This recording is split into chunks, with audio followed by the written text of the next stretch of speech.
Sustentáculos, por José Eli da Veiga.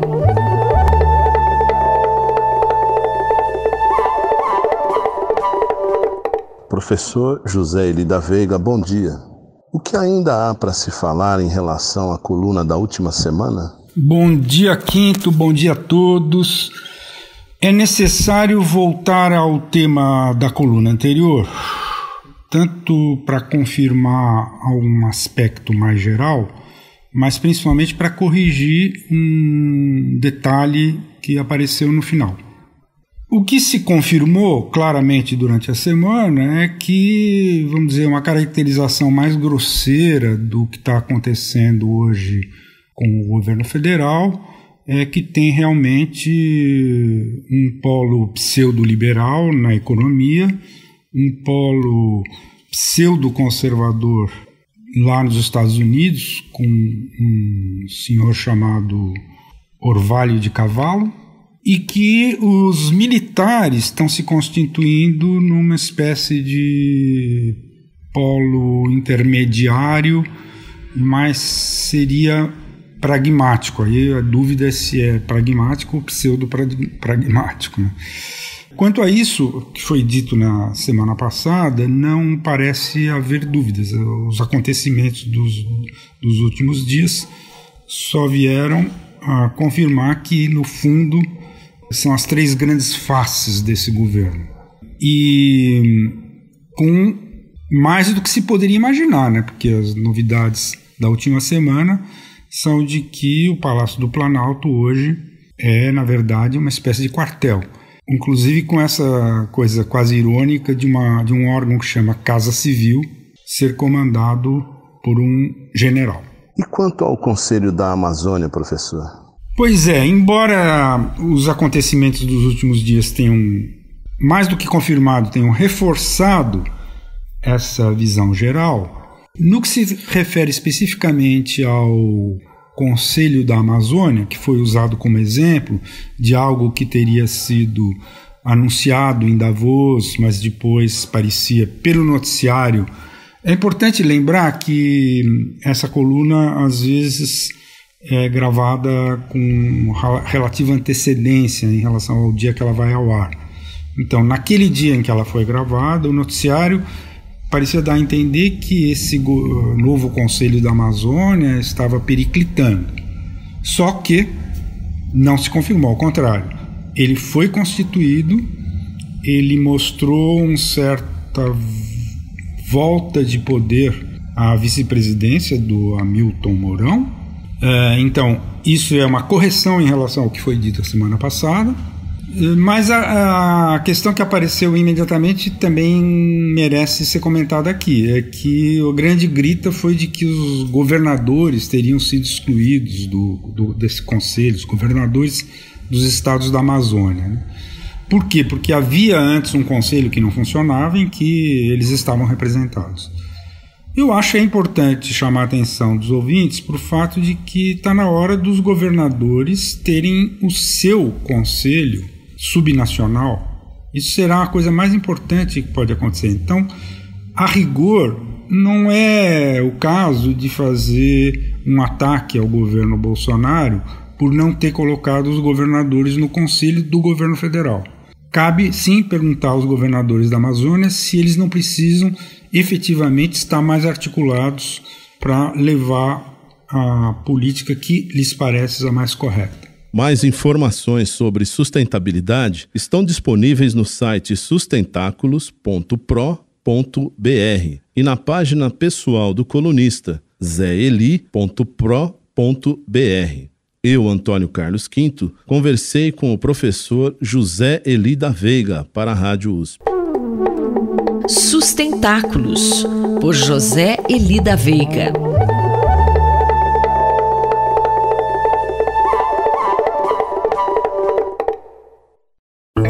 Cidade para Todos, por Raquel Ronick. Professora Raquel Ronick, foi aprovado recentemente o controle de preço dos aluguéis na cidade de Berlim. Por que essa medida? Bom dia, Sandra. Bom dia, ouvintes da Rádio USP. Pois é, na verdade o que nós estamos vendo na cidade de Berlim é uma crise enorme de aluguéis numa cidade onde 85% das moradias são moradias de aluguel e sofreram aumentos absolutamente vertiginosos nos últimos anos. E parte desses aumentos, do que aconteceu lá, tem a ver com a entrada no mercado de aluguéis de corporações com centenas e às vezes milhares de unidades para alugar e, portanto, como negócio corporativo, com uma capacidade muito maior do que os pequenos proprietários individuais de estabelecer preços e estabelecer monopólios. No caso de Berlim, essas corporações, inclusive grandes fundos de investimento, entraram com a privatização de parte do estoque público de moradias da cidade, o estoque público de moradias sociais, e isso acabou gerando um enorme aumento, além de outras questões em relação ao próprio mercado de Berlim, o afluxo de uma população muito maior e uma especulação muito maior em torno da cidade. O fato é que o parlamento decidiu controlar os aumentos dos aluguéis. Então, como é que isso vai acontecer? E isso vai entrar em vigor agora, no mês de fevereiro mesmo. Os preços estão congelados para os próximos 5 anos e eles só vão poder ser reajustados em 2022 a partir da inflação, apenas pela inflação, e está estabelecido nesse congelamento, por região da cidade, qual é o valor máximo do metro quadrado de locação. Evidentemente tem algumas exceções, pequenos proprietários que não têm renda, que podem apelar, ou gente que acabou de fazer reformas e precisa recuperar o dinheiro dessas reformas. Então tem alguns respiros ali, novas construções aprovadas desde 2014 também, tem algumas exceções, enfim. Mas a medida foi fruto de uma enorme mobilização na cidade em função dessa situação, dessa crise emergencial, Sandra. E essa medida tomada em Berlim, professora, é o único caso ou já existem outros países? Olha, as medidas estão se disseminando, tanto na Europa como nos Estados Unidos, e nesses 2 casos estão se disseminando para enfrentar esse fenômeno novo no mercado de aluguéis da cidade, que é a entrada do negócio corporativo de grande escala e fundos de investimento financeiro usando o aluguel como a nova fronteira de extração, de remuneração para os capitais, né? E com nenhuma vinculação com os aumentos reais de renda das pessoas, dos residentes. Também tem a ver com a entrada de plataformas como a Airbnb, que também têm sido cada vez mais geridas a partir de forma centralizada, corporativa. Então, em várias cidades, em vários países já há medidas de controle. Na Dinamarca, por exemplo, também acaba de definir uma moratória e um congelamento e uma regulação. No estado da Califórnia e no estado do Oregon, nos Estados Unidos, no ano passado, também definiram possibilidades máximas de aumento. Enfim, isso está se disseminando e várias cidades também estão, esse é o caso de Paris, por exemplo, é o caso de Barcelona, né? Também é o caso de São Francisco, estão enfrentando o Airbnb com multas e limitando a possibilidade de transformar o seu estoque, né? O estoque de moradias existentes em Airbnb. Resumidamente, o que nós estamos vendo, o que nós estamos examinando é que a moradia de aluguel virou a grande nova fronteira de geração de renda na área da moradia. O efeito é crise da moradia e menos pessoas conseguindo morar na cidade e pagar esse aluguel, e agora os governos então começam a reagir frente a isso, tanto tentando pela primeira vez aumentar a oferta de moradias sociais, depois de uma onda enorme de privatizações, como entrar numa regulação mais forte desses preços, Sandra. Eu sou Sandra Capomatto, você ouviu a professora Raquel Ronick, da Faculdade de Arquitetura e Urbanismo da Universidade de São Paulo. Cidade para Todos, por Raquel Ronick.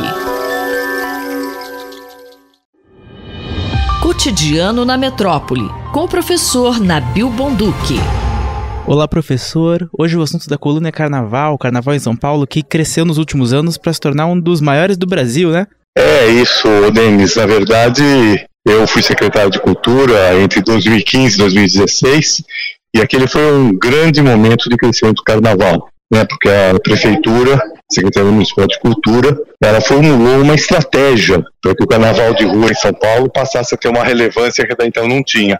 Em 2013, nós tínhamos só 42 blocos, chegamos em 2016 com cerca de 350 blocos, um crescimento assim, de quase 900%. Isso, né, numa estratégia que foi estratégia de simplesmente aproveitar o grande potencial que existe na cidade para a questão cultural e para a diversidade cultural da cidade. Então, nessa estratégia, a Prefeitura garante a infraestrutura básica, ou seja, garante fechamento de ruas, garante a limpeza das ruas, banheiros, segurança, saúde, ou seja, retira esse custo do que normalmente seria um custo que o promotor de um evento precisaria pagar, e os blocos é que se responsabilizam por toda a produção cultural.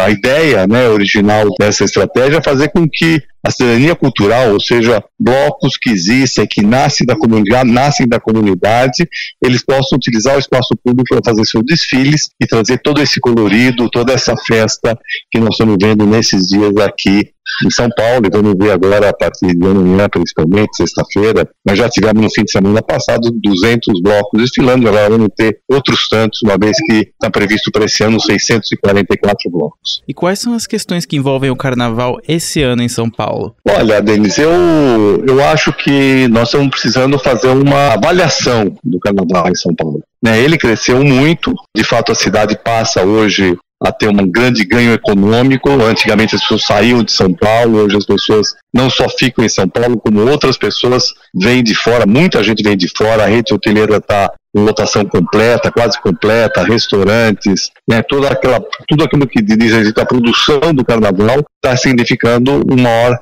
desenvolvimento econômico para a cidade. Agora, por outro lado, o carnaval de rua também gera muitos conflitos, né, principalmente entre os moradores da cidade, que não estão envolvidos na festa, e todos esses inconvenientes que são gerados pelas festas. Eu acredito que em São Paulo é necessário, nesse momento, repensar um pouco, principalmente a presença de blocos que vêm de fora da cidade, blocos que são comandados por artistas, porque eles não têm exatamente a ver com aquilo que nós chamamos de cidadania cultural, ou seja, aquilo que é a produção aqui cultural própria da cidade, mas muito mais um interesse comercial de marketing que utiliza então a grande potencialidade do Carnaval de São Paulo para poder atuar aqui na cidade e ter repercussão, né, para os seus desfiles. Então eu acredito que é uma questão hoje qual é o tamanho que o Carnaval de São Paulo pode ter. De fato, é muito concentrado em poucas regiões, nós precisamos descentralizar mais, ou seja, todas as regiões precisam ter mais desfiles na cidade, não tão concentrado no centro, em Pinheiros, que são aquelas regiões que interessam mais para quem apenas quer promover marcas e promover eventos de grande repercussão, mas que não expressam exatamente essa cidadania cultural, essa cultura de raiz, que seria muito importante a gente valorizar na cidade de São Paulo. Eu, Denis Pacheco, conversei com o professor Nabil Bonduki para a Rádio USP. Cotidiano na Metrópole, com o professor Nabil Bonduki.